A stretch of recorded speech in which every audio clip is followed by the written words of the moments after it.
name is Eric Burton and I'm with Complete Packaging Systems. Today we're going to be showing you how to take 1.5" TexSteel cord strapping and thread it through an AAR approved ladder buckle in the AAR approved method. You will begin by threading the strapping through the middle part, all the way over the outer hole.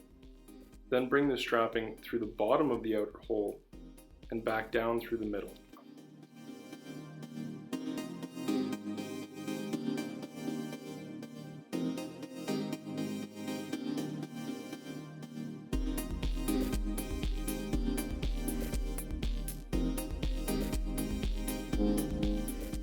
You simply repeat the process on the other side of the buckle. Note that you can tension from both sides of the buckle.